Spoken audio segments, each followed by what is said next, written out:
নাহমাদুহু ওয়া নুসাল্লি আলা রাসূলিহিল কারীম আম্মা বাদ। সময়ের মূল্য ও আখিরাতের প্রস্তুতি।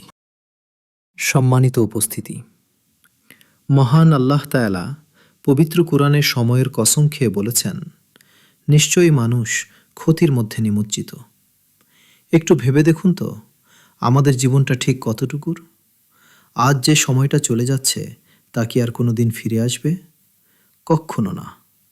আমাদের প্রতিটি নিঃশ্বাস আমাদের মৃত্যুর দিকে এক ধাপ এগিয়ে নিয়ে যাচ্ছে। আমরা পাখির যত্ন নিচ্ছি, কিন্তু নিজের নফসের বা আত্মার যত্ন কতটুকু নিচ্ছি? মনে রাখবেন, কবরে আমাদের সাথে সুন্দর ঘরবাড়ি বা শখের কোনো কিছুই যাবে না। যাবে শুধু আমাদের নেক আমল।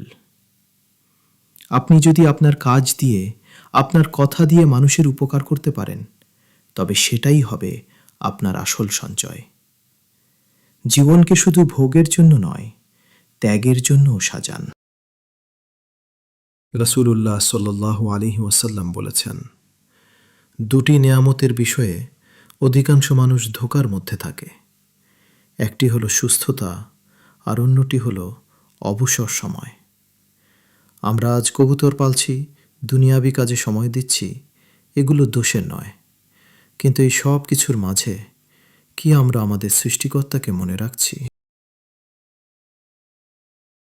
তাই আসুন, দুনিয়ার এই মায়ার পেছনে অন্ধ হয়ে না ছুটে অন্তত দিনে কিছুটা সময় আল্লাহর ইবাদতে কাটাই, মানুষের পাশে দাঁড়াই। আল্লাহ আমাদের সবাইকে সময়ের সঠিক মূল্যায়ন করার তৌফিক দান করুন এবং আমাদের শেষ পরিণতি সুন্দর করুন। আমিন। ভিডিওটি ভালো লাগলে অবশ্যই লাইক, কমেন্ট এবং প্রিয়জনদের শেয়ার করতে ভুলবেন না।